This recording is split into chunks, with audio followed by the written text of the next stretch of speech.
Isang mapagpalang araw sa inyo lahat mga katribo. Kami ay pupunta sa Grand Prairie para sa ilang mga bagay na dapat gawin. Sana tutukan nyo itong ginawa kong video sa inyo. Makikita nyo yung scenic route ng Highway 40 hanggang Grand Prairie. Mga 2 hours na biyahe yan hanggang Grand Prairie. So abangan nyo. Dito dumaan kami sa gas station para mag-fuel up. Para medyo malayo yon, walang service doon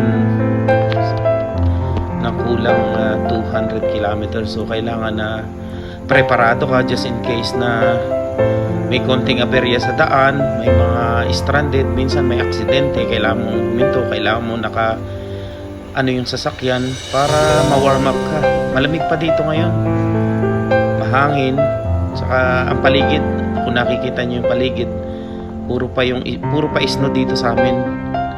Hindi ko alam kung anong sitwasyon doon sa Grand Prairie, kung dry na siya, kung marami pang snow, kasi hindi kami bumibiyahe ng madalas. So ayun, tutukan nyo at salamat sa pag-stop by dito sa Katribo Adventures.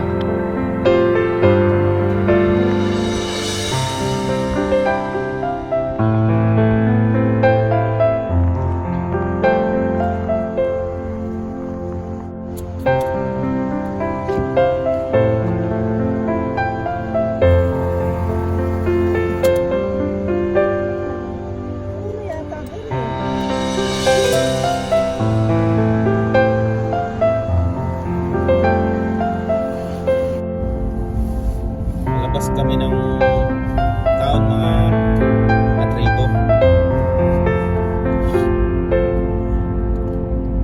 Mag-out of town kami finally Monday.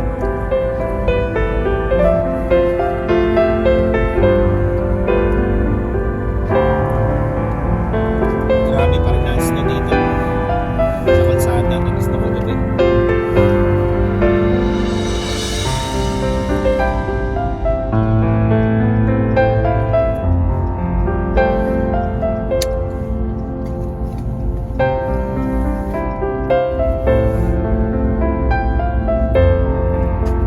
Ganito lang scenario yung makikita nyo all the way to Grand Prairie. Walang bahayan, walang building.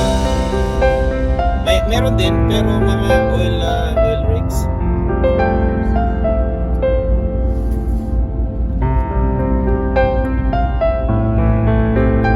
It's about 2 hours na drive to, diretso 188 kilometers.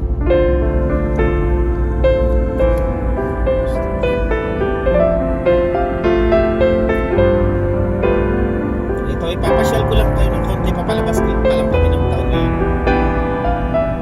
Nasa town limits pa rin.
speed limit is 80 kilometers per hour.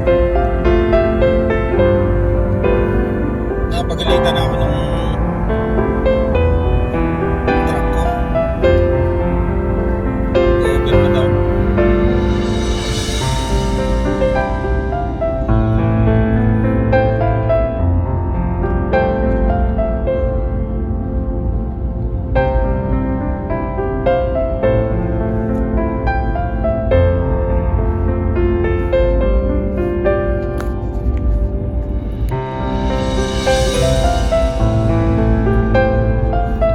Oh, yun na yung tren.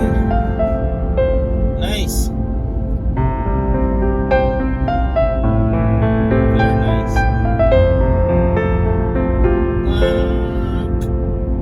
CN Railways ka na dyan. CN Railways.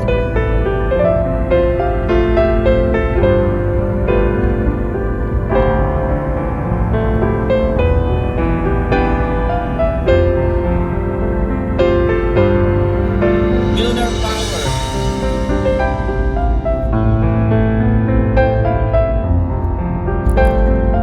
Ito, dadaan tayo sa main industry ng Grand Cache.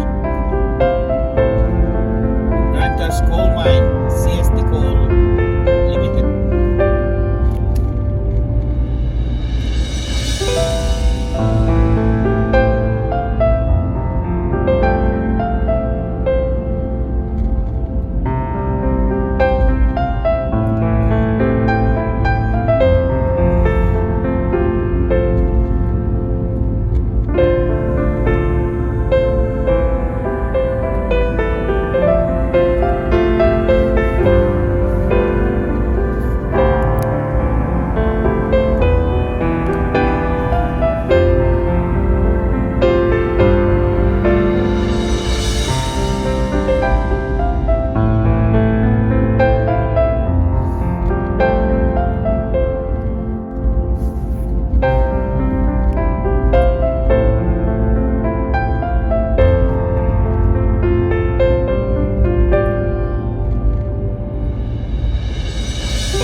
Hello mga katribo, mga 60 kilometers mula sa town meron ditong campground papuntang north, puntang Grand Prairie.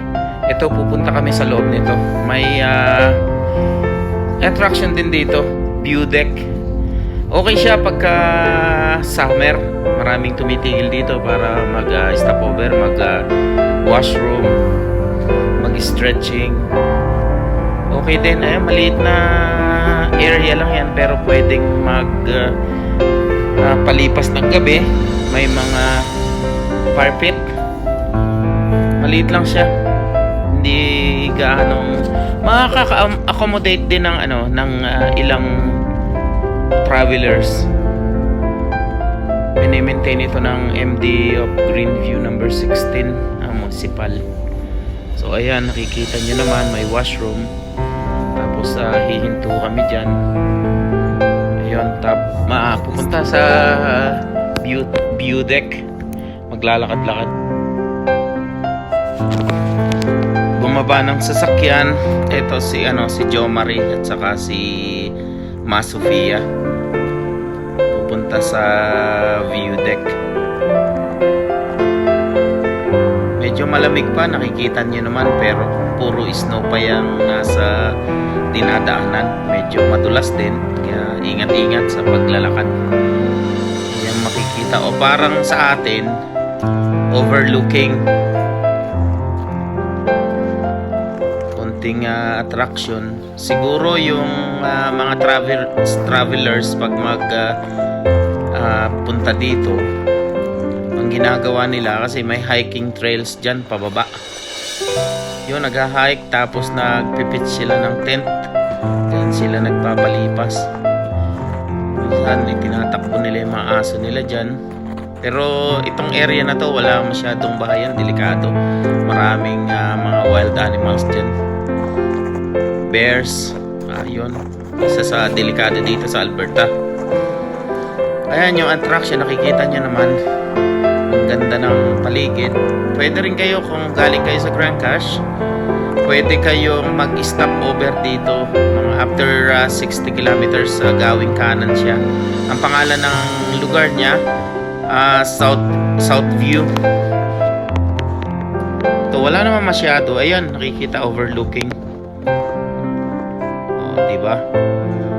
Medyo relaxing yung lugar. Medyo mataas yung area.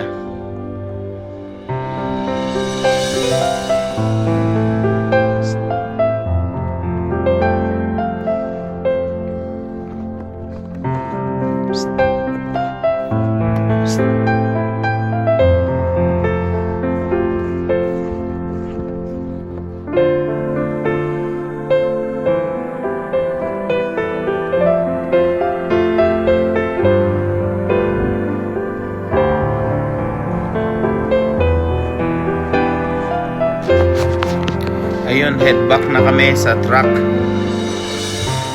Medyo malayo pa yung iba biyahe. Nasa 130 kilometers pa. Medyo malayo pa, over an hour pa yun sa takbo. Medyo okay naman yung kalsada, dry. Wala namang spot na delikado na madulas. Katamtaman lang. Headback na kami sa truck. Yun yung travel namin. Wala lang, enjoy naman kasi kung magkakasama kami pamilya, kwentuhan habang biyahe. Hayaan yung dalhin ko kayo doon hanggang Grand Prairie. Standby lang kayo. Yung mga ruta makikita nyo. Ano ba yung Highway 40? Ano ba makikita sa Highway 40 hanggang Grand Prairie? So ayan, stay tuned mga katribo.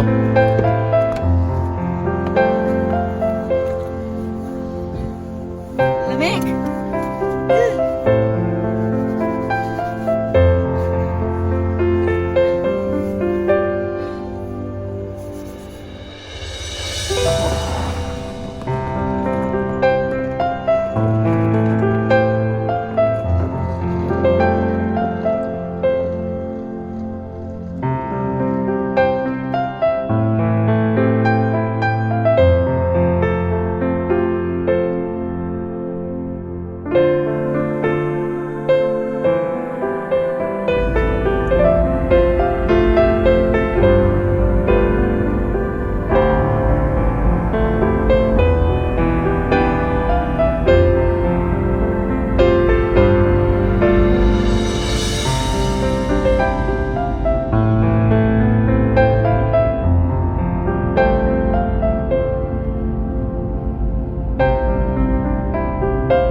Mga katribo, ito, pumapasok na tayo sa town ng Grand Prairie. Medyo salaylayan nga lang siya. Hindi siya, medyo malaki tong Grand Prairie. Maraming populasyon dito, marami ding Pilipino. Hindi gaya nung Grand Cache, yung kung saan yung town, yung hamlet ng Grand Cache. Maliit lang kami ron, mga 3 to 4,000 lang yung population. Hindi gaya dito, baka kung hindi ako nagkakamali, baka 50,000. Hindi ko sure. Pero ganun, malaki yung lugar. Nandito yung mga Walmart, Superstore, lahat ng mga shopping malls, Staples. Basta malaki rito kaysa dito kami bumibili ng mga supply na hindi namin nakikita doon sa lugar namin. Kaya kami pumunta rito para mag-shopping ng konti. Hindi naman shopping na ano lang, groceries, tsaka mga kailangan ng sasakyan, magpapa-maintenance ng sasakyan. Doon sa amin, meron din, kaso limitado. Hindi kaya dito marami kang pagpipilian. Tsaka isa pa, makalabas din kami ng town para maiba naman, kasi hindi kami masyado nakakalabas kapag winter. Mahirap yung daan sa Highway 40. Masyadong delikado, tapos salubungan pa yung mga sasakyan. Maraming mga lug trucks, mga fluid haulers, yung galing sa mga oil field. Medyo maraming aksidente pag sinasama-sama, didiretso ka dun sa ditch. Kapag na-slide yung gulong mo, kinain ng isno yung kanang bahagi ng gulong, ayun, stuck ka na, diretso ka na roon. Kasi minsan nagkaroon din ako ng experience na ganun, na-ditch ako mga mahigit 10 metro mula sa main road. Talagang hindi mo na makokontrol yung manibela, diretso ka na doon sa gilid. Wala kang gagawin kundi siguro itow ka ng towing company, or kung may dala kang pala at kaya pa sa pala, kung all-wheel drive or four-wheel drive, makakaalis ka sa sitwasyon mo. Pero usually kapag winter, grabe, baka mga hanggang tuhod yung snow, or minsan lampas pa, depende sa buga ng snow sa panahon. Usually kapag January, malamig yun, hindi gaanong snow. Sobrang lamig naman mga bandang February, ganun din. Ang maraming snow December, November nag-uumpisa, December yun. Pero eto, malapit na pala kami sa destinasyon. Dun sa bibili kami ng mga gamit nung sasakyan ni Sofia, ni Ma Sofia, ang aking mahal na asawa. So eto muna, ikat ko muna dito. Stay tuned, nandito pa, marami pang mga susunod. Accessories mo lang ang ibig sabihin ng gastos.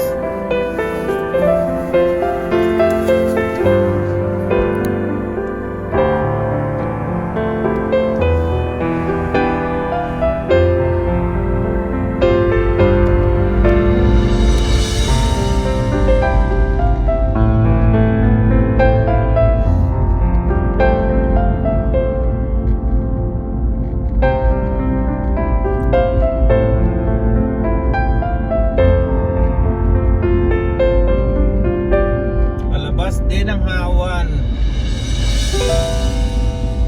mga taga-bundok.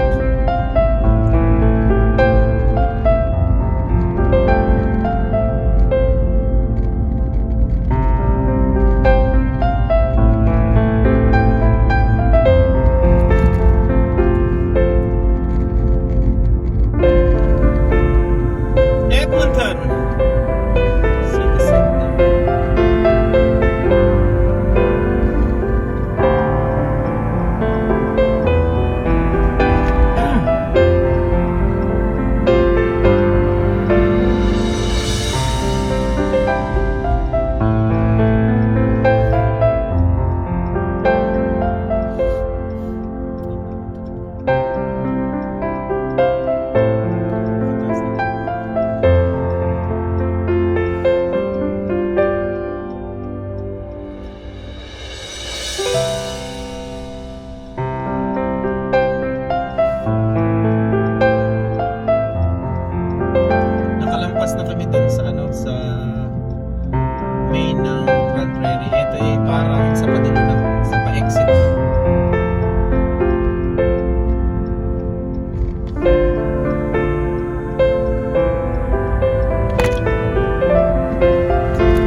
Sa dulo. Kakaliwa tayo.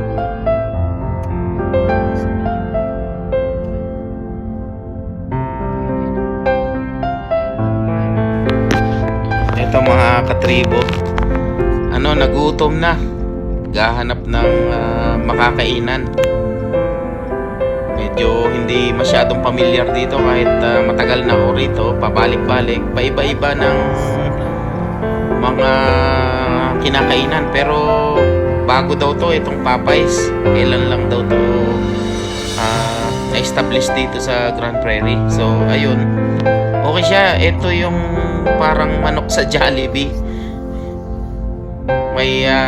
May hawig siya. Medyo okay siya. Nakalimutan ko na yung lasa ng Jollibee. So ito na lang yung comparison ko sa manok ng Jollibee. Itong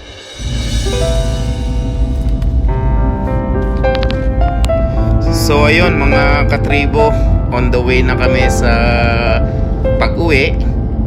Siguro itong lugar na to mga more than halfway na kami mula doon sa Grand Prairie, Alberta, papunta ng Hamlet of Branca's, Alberta.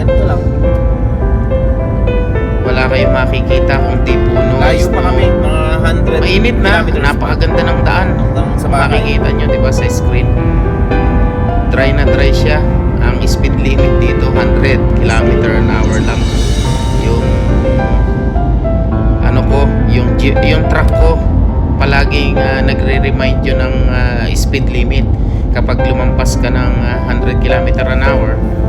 Paulit-ulit na nagsasalita yun hanggang sa ibaba mo na lang yung km/h mo para hindi siya maging makulit na nakakaasar din kasi ang ingay ng Up music. and down and up and Bibigyan ka down. ng warning, which is maganda rin sa mga city kapag na-reach mo yung halimbawa 30 kilometers on na naging over ka doon, ayun, magsasalita na siya pabalik-balik. So sa awa naman ng Diyos, wala akong ticket dito in the last 11 years na wag naman sana ma-pull over. Medyo hindi kasama sa budget yung ticket ng dito, medyo mahal.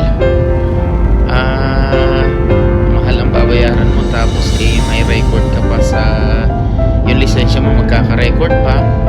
Then may tinatawag pang demerits. Pag sobrang daming demerits, baka masuspindi yung lisensya mo. Una, gastos. Pangalawa, demerits.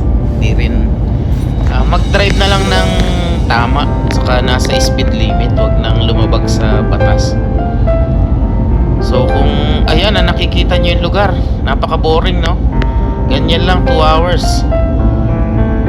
Kung winter, halos yung daan na yan puro puti yan. Pero hindi mo alam kung ano Yung nasa daan na yan, kabila ng wala kang bundok na yan. makikita, napakadulas. Pag-ahon. Naalala ko pa yung kapatid ko na si Melanie, Rice. nung nanganak siya dito sa Canada, sa Grand Prairie. Uuwi kami, yung panganay niya, si OJ. Uuwi kami, 3 days old siya, tapos na may snowstorm. Pero kailangan na namin lumabas ng ospital. So, ang ginawa namin, nag-risk kami ng pag-uwi kahit alam namin na sobrang lakas ng snows. Walang masyado nagpa-plow kasi weekends noon, linggo. Nako, grabe. Napakadelikado nung pinakadelikadong pagbabiyahe ko dito sa highway na to. Tapos yung kalsada na to, madulas na, salubungan pa. Ayan, nakikita nyo. Tapos yung snow, isasabo yan sa windshield. Salamat Panginoon. Ito, nakauwi na kami dito sa bahay namin after ng halos gabi na rin. Ayan yung paligid. So, salamat sa paggabay at ng Panginoon at sa pagtutok nyo, mga katribo. Nagpapasalamat ako sa panonood nyo at walang sawang pagsuporta. Mabuhay tayong lahat at patnubayan ng Panginoon.